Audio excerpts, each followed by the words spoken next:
Hi guys. Oh, it's time for another video with me and my kitty. Say hello. Hi.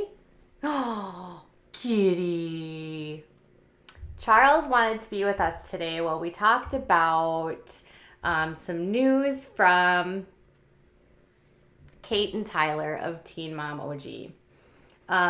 So this is where we're going to start. He's very busy right now, and I am very full of hair. Thank you for joining me. I'm so glad to have you here. So the new season of Teen Mom OG actually started earlier this week. Actually, yes, what? Is it Thursday already? Oh my gosh. You know when you don't go outside and your kids aren't in school, you forget what day of the week it is? It's already Thursday. It's literally already Thursday. Can you even believe it? Okay. So the show came back, which by the way, with a thud, the debut episode of the season premiere brought in a paltry 859,000 viewers, which is pretty low considering I think last year's season debut was over 1 million. And I don't expect the ratings to get better for this season because people have been pretty vocal on social media that they don't want to watch because of what's happened with Amber Portwood, and the response by MTV has people upset. And a lot of people just say they're not going to watch because they've already seen in the first episode how MTV has decided they are going to spin this. They've seen how the cast has responded, and they've watched the narrative that's going to be pushed against Andrew. And so a lot of people, even in my comments, have already told me, hey, Katie, we're really not going to watch this season. We don't want to talk about it, but if you want to do recaps, thank you. That's the only way I'm going to follow up with it. And I'm here to do that. But I haven't been super keen on this show in a long time because I've found the storylines to be pretty played out, which has a lot of you going, then why do you still cover the show? Well, because it interests me and it interests you, and why not? But some shows do have their cycles, and this one needs to come to an end. But this story isn't about Amber. It's about Catelynn. So one of the storylines of the Catelynn and Tyler saga has been revolving around what they did, the choice that they made 11 years ago to give Carly up for adoption. I mean, can you believe it's been 11 years since we met them, when Catelynn and Tyler were basically remember how tall, he was this tall little kid. He was like this tall, gangly little kid. You know what I mean? Remember how lanky he was? And Catelynn, and they were remember their parents were married? You remember that? Remember that weird storyline about how their parents were married? Her mom and his dad were married? That was the craziest storyline. And then they ended up getting divorced. But anyways, the continuing storyline has been around Carly. And one of the issues has always been that they've struggled with their decision about placing her. Because at the time, Catelynn and Tyler were in a not very good situation with their families. They didn't have the best stability. And then the other aspect of it here was that Catelynn and Tyler have had this sort of they've stuck together almost because they've grown up together and they've had nobody else. But fans have said that, have noted over the years that even though they've stuck together, it doesn't mean that they're always the best together. Just because you met someone and started dating with them when they were 14 or 15 years old doesn't mean that person is supposed to be the person that you're with for the rest of your life. And so there's been, some issues with people should they really be together? And then the biggest issue, obviously, has been this perpetual need by both of them to consistently disregard the needs and the wants of the parents which they entrusted their daughter to, and who became the legal guardians and parents who have been raising Carly for 11 years. And this is a part as a viewer that's always gotten my grind. You gave your daughter up, you stayed on TV, but your daughter and they did not, right? You did an open adoption, but that doesn't mean that you still had legal rights to her. You basically were given the opportunity to see her whenever the parents made the choice to do that, because when you gave her up, you signed over your rights and you were no longer her guardian or her parents. You were her biological. I mean, you can't really ever take away the fact that you had the child, but you're not raising the child, and you're not the person that's taking care of her day in and day out. And they haven't done a very good job of respecting their wishes, of not talking about her, not showing their pictures. Tyler has shown photos of her on social media, which created a humongous rift between the families for a very long time. There's been a lot of, them being unwilling to understand that, she's not their daughter. And I think that's something that a lot of adoptive people that adopt children out, they struggle with that, right? I don't think that we should judge them for that. But it's hard when you're on TV going through those emotions, and then you have a family that just wants their privacy, not realizing that when they made this a choice 11 years ago, you'd still be talking about them and opening these old wounds constantly. And you'd have to assume that while they care for Tyler and Kate, they've also had the best interest and want the best for their daughter, who deserves to have privacy, right? And they've wanted privacy for Carly for a very, very, very long time. And finally, 11 years later, Catelynn has basically said that they are going to respect their, they placed their daughter. I'm sorry I said it incorrectly. They placed their daughter. I don't mean to be touching my face so much. I have cat hair in my face, you guys. I'm sorry. The cat's shedding right into my face. So, sorry about that. Okay, so she spoke with E.T. earlier today, and she said viewers got to see that last summer because we were filming in the summer when we went to go see Carly and her parents.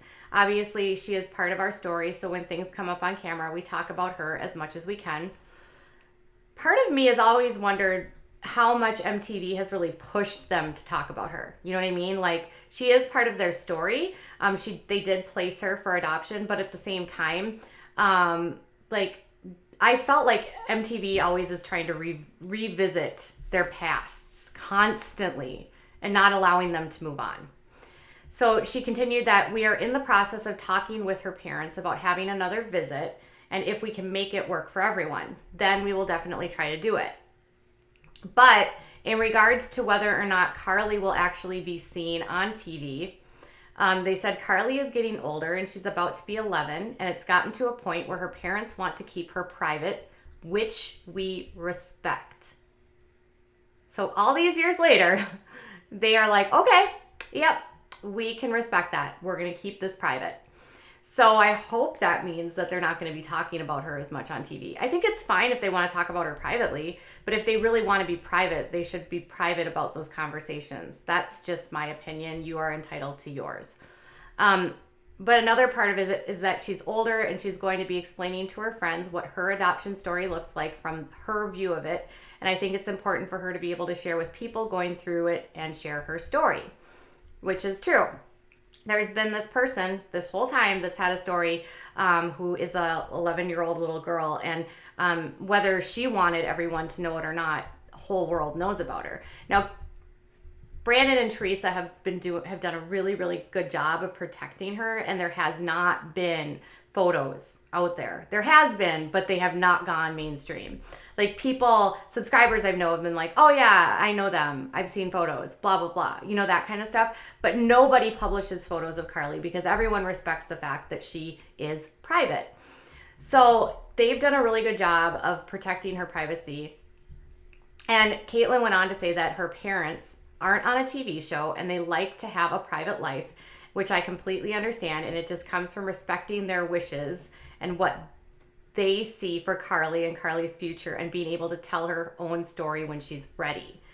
So it's interesting that after all of these years, she can come full circle and basically say they don't want her on TV, which they have not wanted her on TV for 11 years. I think maybe the first season it was fine, but like after that, it was just like, Even when they came on the show, they were like, they didn't want to talk about it. Carly hasn't been filmed on the show in a very, very long time. They have not shown her face forever. And I think that's a good idea, especially if they want her to have a private life. And then Catelynn continued, she said, we had a, so it makes me wonder, like, why did it take them so long to get to a point where they're finally like, okay, all right, we can respect that. You know what I mean? Like, did they finally grow up? I mean, they are in their late 20s now, right? 26, 27, maybe mid to late 20s. So they've grown up quite a bit. Maybe their maturity is caught up with them. I mean, a lot of viewers did find them rather immature in their take and how they treated Brandon and Teresa. And, like even Tyler saying, like, if he had known about how they would be before, like how they would be now when they picked them, he would never have picked them. I mean, imagine saying that on TV. Yeah, well, if I would have known how they were, I would have never picked them. Like, what? You would have never picked the parents that are raising the girl that you had, and they are doing probably a damn good job. One thing that we saw in the very first episode was this really bizarre montage. Like how they would be now. Right, where Catelynn planned this whole thing. Catelynn planned this whole ceremony, like this recommitment ceremony, and MTV took the opportunity to play all of their like ups and downs, and not the ups. They really just played all the downs. So as they are doing their recommitment ceremony, you are listening to them say all these terrible things about each other, and it's like, really? Like, this was supposed to be a moment where they like really like fell in love and they were like recommitting and being in love. And I always, like, the way it was edited, I don't know if it wasn't like this in real life, but the way that MTV edited that specific recommitment and their trip, it made it look like they didn't even know why they were there and they weren't even really having fun. You know what I mean? Like, I was like, this is weird. So Catelynn did talk about her relationship with Tyler, and she says, we're open. She said, that we've had a lot of bumps in the road. We had that separation. So I just kind of wanted to renew our vows and have a fresh start and a new beginning.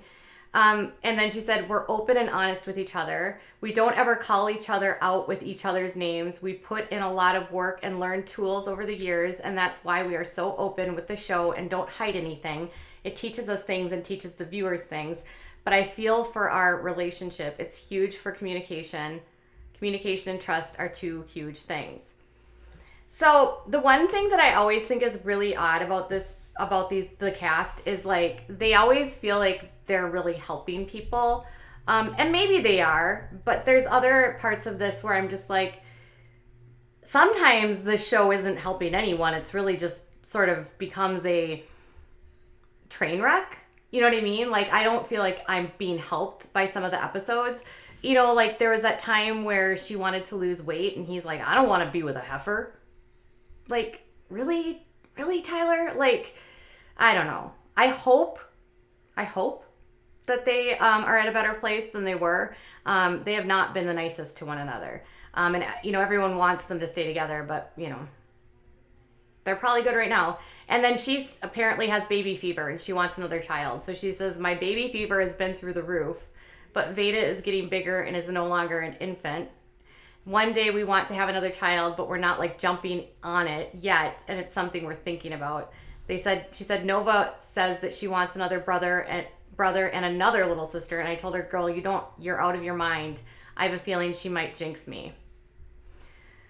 So Tyler wants a boy, and then one of the storylines this year is they're going to be looking at genetic choice. And so they're going to see if they can actually, like, what the process would be for her to get pregnant with a boy. And she finds out it's $21,000. To which I thought, like, what woman, like, what actual teen mom would be like 10 years later? Because this doesn't happen in real life, very rarely. Yeah, we're going to spend 21 grand. And to be in fairness, she's like, we're not spending that much. You know what I mean? But it's just the level kind of entitlement of these kids all these years later it blows my mind. Blows my mind. Um, Sherelle says, I think they've done amazing considering all the crap they've had to go through, literally raising themselves, learning how to parent properly, and stopping all the cycles. Very true, Sherelle. Mary says that Carly's adoptive parents are absolutely her parents, and I still call my biological parents my parents, even though I've never even met them. And that's absolutely true too, because you can't take away your biology, right? They're still your family. So I think the way that MTV, and Latricia said, I think MTV's editing is horrible for most of the people on the show. I agree. I believe that their commitment ceremony absolutely was edited so poorly. I think it could be done so much better. And I feel like they spend so much time focusing on the really negative aspects of their lives. But again, who would actually want to watch something where they're actually, happy? Nobody wants to watch TV where you're happy. You guys don't even want to click on videos I make that are happy. I could do a video that says, I love lollipops and rainbows, and you guys would not click or watch it. But if I watched Teen Mom Arrested, you would all be like, click. What is it about our society? We love a train wreck. And it's sad then, because then the show is just all about drama. And that's exactly Fiona. Fiona says all they care about is the drama.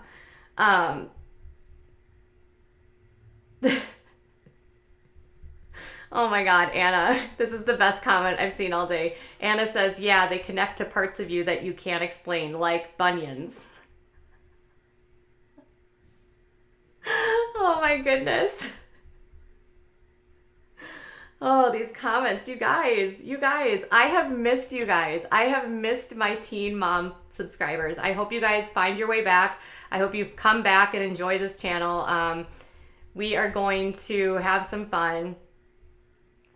They did agree. Taylor says they all agreed on an open adoption. And this is true, Taylor. They did agree on an open adoption, but open adoptions can change.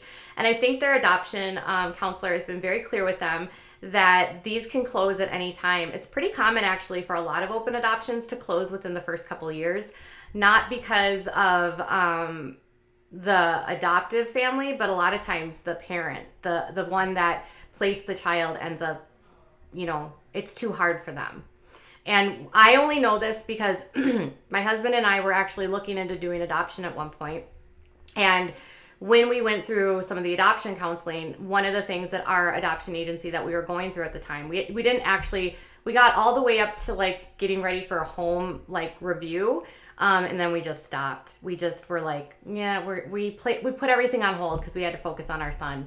But one of the things that they said to us was that they all start out open, but they told us that a lot of the birth parents end up closing or just stop coming for visits because it gets to a point for many of them where it becomes too hard. But I had a colleague that she placed her son when she was in high school, and she got married when she was in her 30s, and he actually was one of the people that helped walk her down the aisle. So I think everyone's story is very, very different. So no, they are still allowed to see Carly anymore. We just won't be seeing Carly anywhere. Oh, and Happiness is Within You 100% is back. She's back. I've got some people coming back, y'all. Welcome them back with open arms. Let's all be nice to each other. Let's all be kind. All right, you guys, tell me what your thoughts are. Are you happy that they are finally going to respect Brandon and Teresa's wishes? And are you going to keep watching this season, or are you done? What are your thoughts? I want to hear. All right, I'll be back later with more. Bye, guys.